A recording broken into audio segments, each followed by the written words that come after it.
Nous voici devant un magnifique tableau peint par Octave Pinguilly-Laridon, intitulé Le combat des Trente.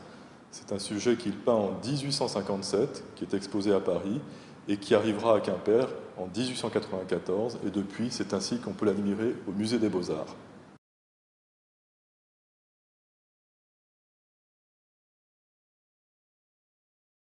Au XIVe siècle, en pleine guerre de Cent Ans, la guerre de succession du duché de Bretagne fait rage.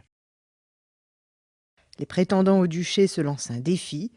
Ce sera le combat des 30, car il opposera les 30 meilleurs chevaliers de chaque prétendant au duché, par ailleurs partisans du roi de France ou du roi d'Angleterre. Les factions rivales se rencontrent au lieu dit le Chêne de Miévois pour un combat sans merci. Derrière les combattants, la foule des soldats et des spectateurs.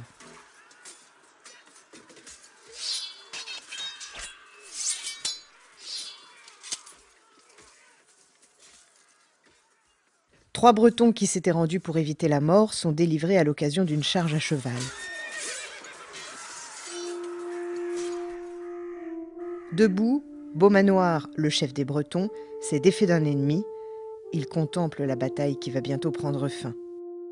C'est un tableau qui est presque une reconstitution archéologique. On sent que Pinguilly-Laridon a vraiment cherché à donner une forme de véracité, d'authenticité à cette scène, et il s'est énormément documenté, c'est évident.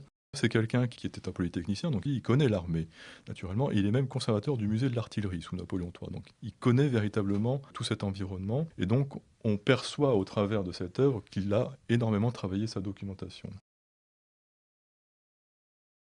Tout semble juste dans l'armure jusqu'au surcot. Et le surcot, c'est le tissu qui revêt la cotte de maille, qui vient par-dessus la cotte de maille, et qui permet d'identifier les combattants. Parce que la plupart d'entre eux sont cachés par les haumes qu'ils portent sur leur tête. Donc on ne distingue pas leur visage et on ne peut pas les individualiser. Et là, justement, on va pouvoir identifier les uns et les autres, du moins ceux du parti de Jean de Beaumanoir, précisément parce que leurs surcots reprennent les armoiries de leur blason.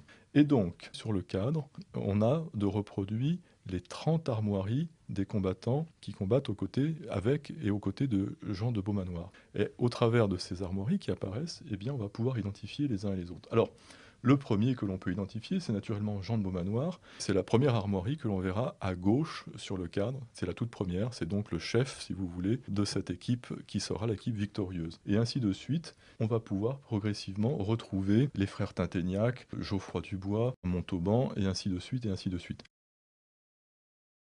Par contre, car il n'y a que les 30 armoiries du côté de Beaumanoir, on ne peut pas identifier avec le cadre les armoiries de l'équipe adverse. Donc c'est un autre travail qu'il faudra faire, qui est un travail là de recherche personnelle.